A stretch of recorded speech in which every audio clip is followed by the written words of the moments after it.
Today we are taking a look at NVIDIA's RTX 4070 Ti. This is the Gigabyte OC edition, which I do apologize for starters that I haven't taken a look at this card earlier. I did get it in actually roughly a month ago, but I just had such bad allergies that I couldn't test it until now. And even then, the damage is still on my face from allergies. It's really bizarre. I have never had allergies this bad in my life. But that being said, in Japan right now, apparently this year, the allergies, the pollen in the air was about 10 times the usual amount, which this card, the good thing is, however, this card and in that time frame has come down to close to MSRP values. In fact, on Amazon, I did see an Asus TUF model going for $799, which was that MSRP. And this is the OC model from Gigabyte. So it's going to usually carry that little higher price tag over the $799. However, putting out these figures, $849 for if you're looking for an RTX 4090, $1,600 USD, these are price brackets that are just getting really high. And given the certain economic environment out there at the moment where they're talking about bank collapses and things like that, you're probably going to wonder, is the 4070 Ti worth it? And in this case, it's going to be a yes and a no. If you're looking for pure rasterization performance, last generation's cards from NVIDIA themselves, like the RTX 3080 example, you can get really good deals on those on the new and used market.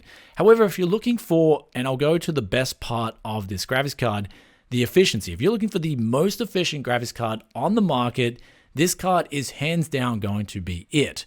In fact, out of the box, it comes in with total wall power consumption with very impressive numbers, even for an OC model. But when we undervolt this card, we get extremely good numbers. I was getting 280 watts total system power draw from the wall, testing at 4K in Hogwarts Legacy. And this was giving out a decent FPS. And the good thing is, we can turn on DLSS 2 as well as DLSS 3 in this particular game to get a big boost to FPS. Now, when we do this, I'll throw up some numbers in 4K as well as 1440p and 1080p. If we're looking at pure rasterization performance, the RTX 4090 and 4080 are actually quite a bit ahead, as well as the 7900 XTX. For me, when I look at this performance and I micromanage my settings in games, I'm actually really impressed by what this card can do, even versus, say, an RTX 4090, which is pretty much double the price. So if you don't mind getting a card that's definitely going to give you a high-end experience at 1440p and 4K, and it gives you extremely good efficiency, then this card is going to be it, the 4070 Ti. And I am at least somewhat happy that this card is coming down now to more affordable prices, but I still think there is room for a bit more of a price drop here.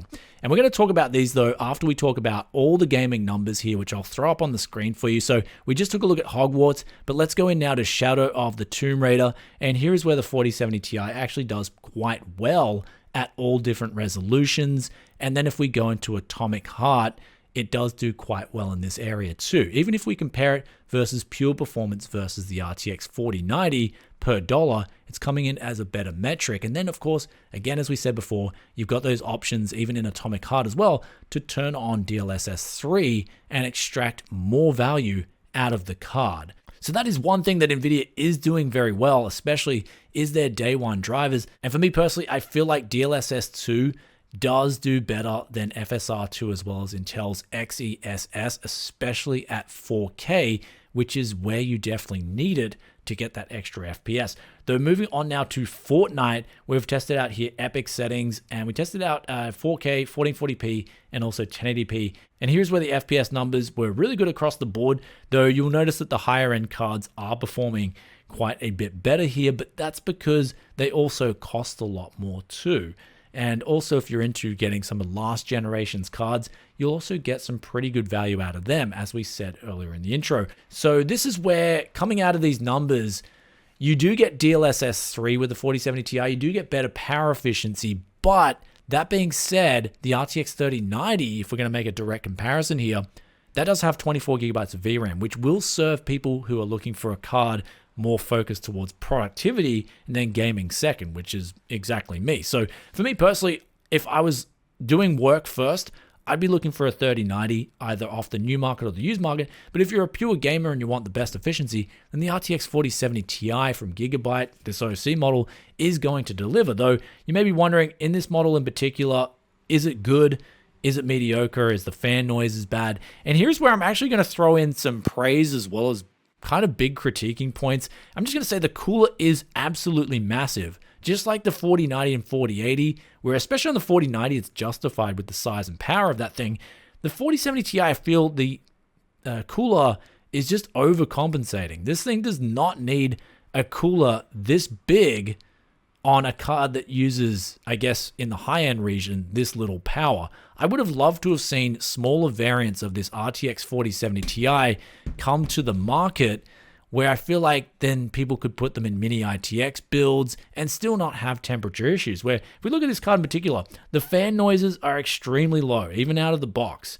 And the temperatures are extremely good. So if you want to undervolt too, those temperatures are going to go down even further. In fact, under 50 degrees, which is usually reserved for water coolers. So I feel like the temperatures and noise are going to be extremely good, but the size of this GPU is something to consider. Now, in terms of the RGB on the card, it actually looks really nice in this model in particular. I think that's one thing that Gigabyte is focusing on, is getting the aesthetics looking really nice. And this is where I'm happy to say that this card is aesthetically very pleasing, and it's going to look good in a variety of builds. Now, it does have an OC mode as well as a silent mode, but the regular OC mode I found was already silent mode out of the box.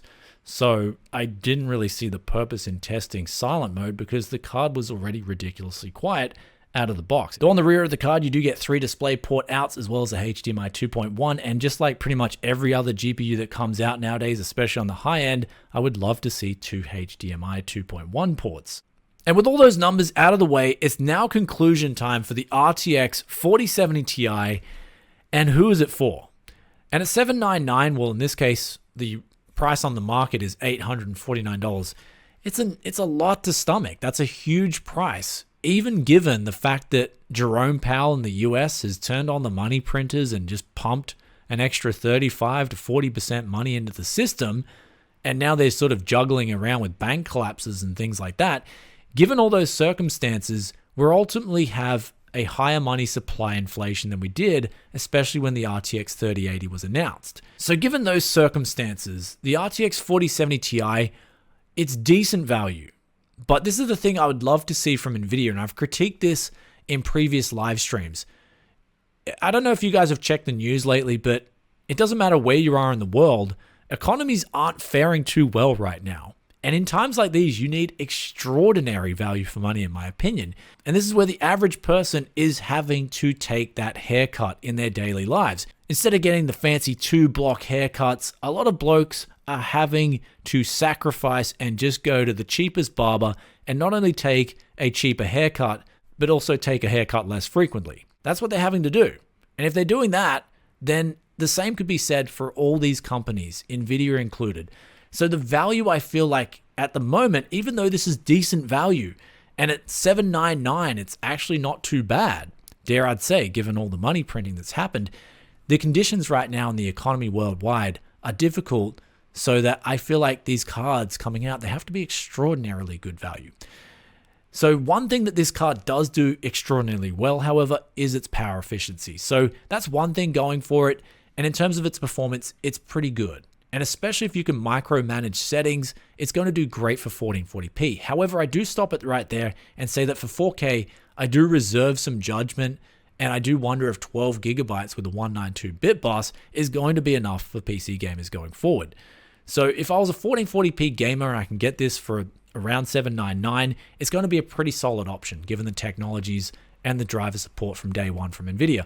But going forward with 4K, that's where I'd kind of be making a more conservative purchase and maybe just holding back for now, maybe getting a previous generation card with more VRAM. That's where I'd probably go if I was 4K gaming, which is what I'm doing right now. I've got an RTX 3090 that I picked up used. So the 4070 Ti is in a weird spot, but ultimately it can be decent value for someone in a particular price bracket. Now, Gigabyte have absolutely nailed it out of the park with this design. I think it's an absolutely aesthetically pleasing design, as well as the RGB is stylish. It's also got the dual BIOS, and the temperatures and noise performance is phenomenal, as well as the ability to undervolt the card was very stable. So in terms of the design from Gigabyte, absolutely nailed it. In terms of the 4070 Ti class card, I think depends. Just go back and watch this review. Everything that we've said here, is it going to be for you? That's up in the air. Though other than that, I hope you guys enjoyed today's review. If you did, then be sure to hit that like button. Also, let us know in the comments section below what you think of this card, as well as the 4070 Ti class in general. Love reading your thoughts and opinions, and we'll also get onto the question of the day too. And this one comes from Leandro Peralta, and they ask, is NVIDIA pivoting to AI services? Not sure GPUs will be their priority after this week's announcements. And the answer there is, I believe, heavily yes. They've got a lot of investors investing because of their AI capabilities. And so I do believe for NVIDIA going forward, AI is going to be a huge part of their product offering. I mean, they're already kind of doing that by offering those Tensor cores and things like that. So make no mistake, I feel like NVIDIA is going to be definitely going towards a heavy focus on AI, but there's still going to be the gaming market that they're going to cater for. I just feel like I would love it if there was that big hard-hitting focus on gaming. NVIDIA, please give us that GTX 970 vibes again. I feel like it's much more needed in these economic times than it's ever been, and I'd love to see that personally come out of NVIDIA. But to answer the question directly, I feel like NVIDIA is going to take a huge approach on AI services, and I do feel like gamers will be less of a priority just because that's the way investing works, where the investors are putting money into this huge amounts of money into NVIDIA. They want to see advancements in AI. Anyhow, hope that answers that question, and I'll catch you guys in another tech video very soon. If you stayed this far and you're enjoying that tech, yes, content, be sure to hit that sub button, ring that bell, and I'll catch you guys in another tech video very soon. Peace out for now. Bye.